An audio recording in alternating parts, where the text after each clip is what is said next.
ಆದ್ರೆ ನನಗೆ ಮೋಸ ಮಾಡಲ್ಲ. ಆದ್ರೆ ಈಗ ಮಾಡಿದಾರಲ್ಲ ಮಾಮ್.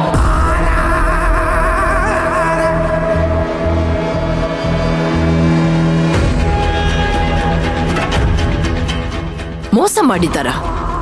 ಏನ್ ಹೇಳ್ತಾ ಇದೆಯಾ ಸಮಂತ? ಮಾಮ್, ನೀನು ಆ ಮಯೂರಿನ ಮನೆಯಿಂದ ಆಚೆ ಕಳಿಸಿ ಅವಳ ಅಸ್ತಿತ್ವನ ಇಲ್ಲಿ ಇಲ್ದೇ ಇರೋ ಹಾಗೆ ಮಾಡ್ಬೇಕು ಅಂತ ಯೋಚನೆ ಮಾಡ್ತಿದ್ಯಾ. ಆದ್ರೆ ಡ್ಯಾಡು ಅವಳನ್ನ ಇಲ್ಲೇ ಉಳಿಸ್ಬೇಕು, ಅವಳಿ ಮನೆ ಸೊಸೆಯಾಗಿ ಬಾಳ್ಬೇಕು ಅಂತ ಯೋಚಿಸ್ತಾ ಇದ್ದಾರೆ.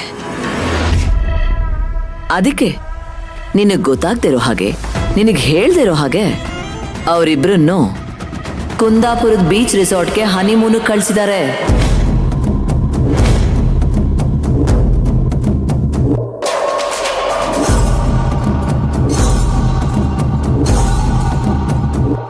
ಇದರ ಅರ್ಥ ಏನು?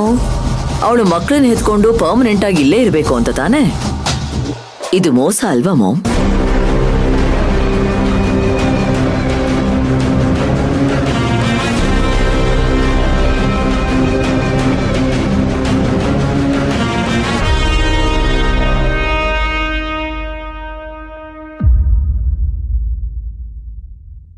ಯಾಕೆ ತಾರಕ್ ಹೀಗ್ ಮಾಡ್ತಿದ್ಯಾ? ಕೆಲಸದವಳ ಜೊತೆ ಸುತ್ತಾಡೋದಿಕ್ಕೆ ನಿನಗ್ ಮನ್ಸಾದ್ರೂ ಹೇಗ್ ಬರ್ತಾ ಇದೆ? ನಾನಿಲ್ಲಿ ಜೀವನೇ ಇಟ್ಕೊಂಡು ನಿನ್ಗೋಸ್ಕರ ಕಾಯ್ತಾ ಇದ್ದೀನಿ. ನನ್ ಪ್ರೀತಿ ನಿನಗೆ ಅರ್ಥನೇ ಆಗ್ತಿಲ್ವಾ ತಾರಕ್?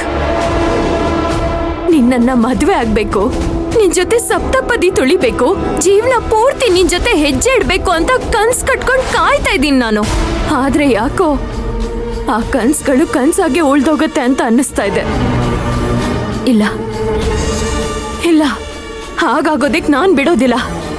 ನಾನ್ ಸಾಯೋ ಅಷ್ಟ್ರಲ್ಲಿ ಒಂದೇ ಒಂದ್ ದಿವ್ಸ ನಿನ್ ಹೆಂಡತಿಯಾಗಿ ಬದುಕೋ ಅಂತ ಅವಕಾಶ ಸಿಕ್ಕಿದ್ರೆ ಅಷ್ಟೇ ಸಾಕು.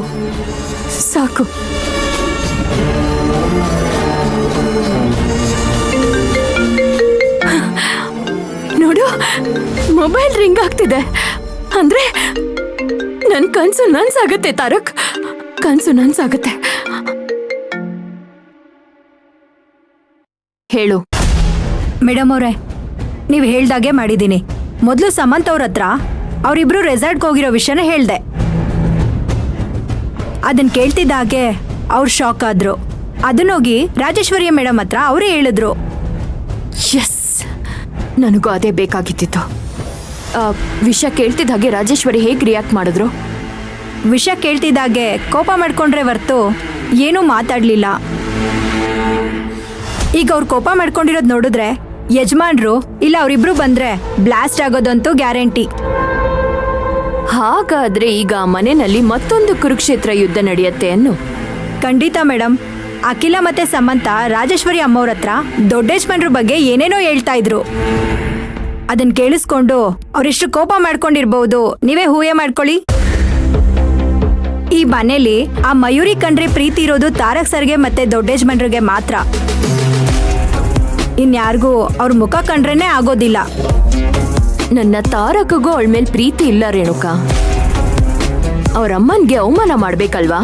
ಅದಕ್ಕೆ ಹೆಂಡತಿ ಅಂತ ಹೇಳ್ಕೊಂಡು ಓಡಾಡ್ತಿದ್ದಾನೆ. ಇಷ್ಟ ಇಲ್ಲ ಅಂದ್ಮೇಲೆ ಅವ್ರ ಜೊತೆ ಹನಿಮೂನ್ಗೆ ಹೇಗೆ ಹೋಗ್ತಾರೆ ಮೇಡಮ್?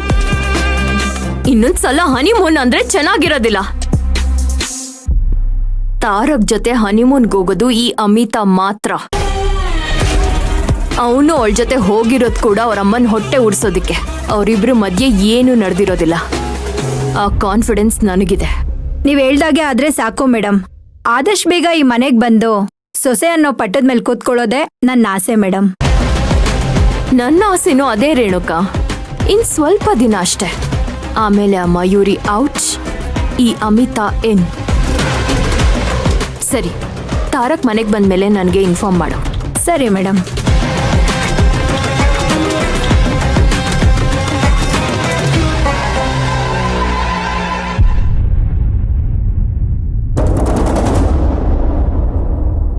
ಅತ್ತೆ, ಈಗ ಮಾವ ಬಂದ್ಮೇಲೆ ನೀವು ಅವ್ರ ಜೊತೆ ಕೋಪದಿಂದ ಮಾತಾಡಬೇಡಿ. ನೀವು ಕೋಪ ಮಾಡ್ಕೊಂಡ್ರೆ ಅವರು ಕೋಪ ಮಾಡ್ಕೋತಾರೆ. ಆಮೇಲೆ ನಿಮ್ಮಿಬ್ಬರ ಮಧ್ಯೆ ಜಗಳ ಆಗುತ್ತೆ. ಅನ್ಯೋನ್ಯವಾಗಿ ಬಾಳ್ತಿರೋ ನೀವು ಜಗಳ ಆಡೋದು ನಮ್ಮಿಂದ ನೋಡಕ್ಕಾಗಲ್ಲ. ಹೌದು ಮಾಮ್, ಈಗ ಅವ್ರನ್ನ ಕಳ್ಸಾಗಿದೆ. ಈಗ ಏನ್ ಮಾಡಿದ್ರು ಪ್ರಯೋಜನ ಇಲ್ಲ. ಅದಕ್ಕೆ ಡ್ಯಾಡ್ ಬಂದಾಗ ನೀನೇನು ಮಾತಾಡೋದಕ್ಕೆ ಹೋಗ್ಬೇಡ ಮಾಮ್.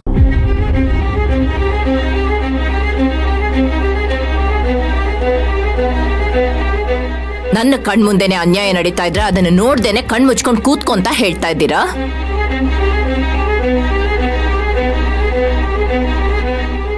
ಈಗ ನಾನು ಸುಮ್ಮನೆ ಇದ್ರೆ ನಾನು ಕೈಲಾಗ್ದಿರೋಳು ಅಂತ ಅನ್ಕೊಳ್ತಾರೆ. ಅದನ್ನ ನೋಡೋದಕ್ಕೆ ನಿಮಗ್ ಖುಷಿನಾ?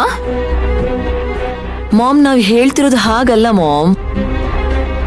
ಈಗ ನೀನ್ ಕೋಪ ಮಾಡ್ಕೊಂಡ್ರು ಏನು ಪ್ರಯೋಜನ ಇಲ್ಲ ಅಂತ ಹೇಳ್ತಾ ಇದೀವಿ. ಈಗ ಸಮಾಧಾನವಾಗಿದ್ದು ಏನ್ ಪ್ರಯೋಜನ ಆಗಿದೆ ಹೇಳಿ? ನನ್ನ ತಾಳ್ಮೆಗೂ ಒಂದು ಮಿತಿ ಇರುತ್ತೆ ಅಲ್ವಾ?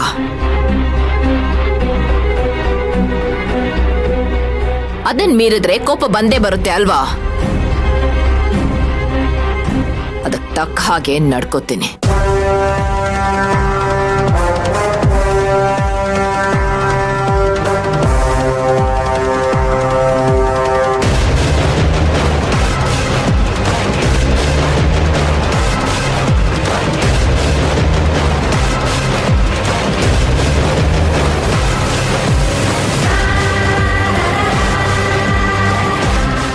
ಎಲ್ಲಿಂದ ಬರ್ತಾ ಇದೆ ಸವಾರಿ? ಇಲ್ಲೇ ಸ್ವಲ್ಪ ಹೊರಗಡೆ ಹೋಗಿದ್ದೆ. ಸರಿ, ತಾರಕ್ ಯಾವಾಗ ಮನೆಗೆ ವಾಪಸ್ ಬರ್ತಾನೆ?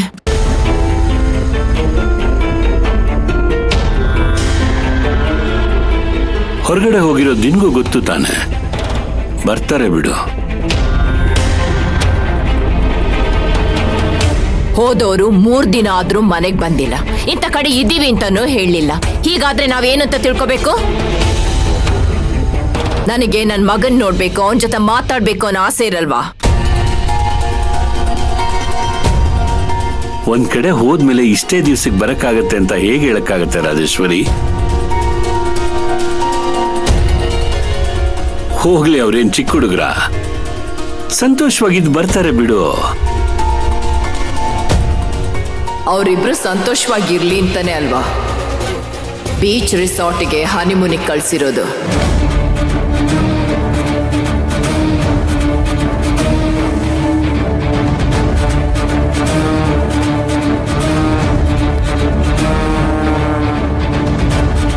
ನಮಗೆಲ್ಲ ಸುಳ್ಳು ಹೇಳಿ ಅವ್ರನ್ನ ಹನಿಮೂನಿಗೆ ಕಳ್ಸೋಂಥದ್ದು ಏನಿತ್ತು ಚಂದ್ರು? ಯಾಕೆ ಹೇಗ್ ಮಾಡ್ತಾ ಇದ್ದೀರಾ? ಇನ್ನೇನು ಕಳ್ಸಿರ್ತಾರೆ ಮಾಮ್. ತಾರಕು ಮಯೂರಿಗೆ ಒಂದ್ ಮಗು ಆಗ್ಬೇಕು. ಆ ಮಗು ನಗು ನೋಡ್ತಾ ನೀನ್ ಮಯೂರಿ ಮೇಲಿರೋ ದ್ವೇಷನೆಲ್ಲ ಮರೆತು ಅವಳನ್ನ ಈ ಮನೆ ಸೊಸೆಯಾಗಿ ಒಪ್ಕೋಬೇಕು. ಇದು ಡ್ಯಾಡ್ ಪ್ಲಾನ್. ಅದಕ್ಕೆ ನಿನಗ್ ಹೇಳ್ದಿರೋ ಹಾಗೆ ಅವರಿಬ್ರನ್ನ ಹನಿಮೂನ್ ಕಳ್ಸಿರೋದು ಅಲ್ವಾ ಡ್ಯಾಡ್?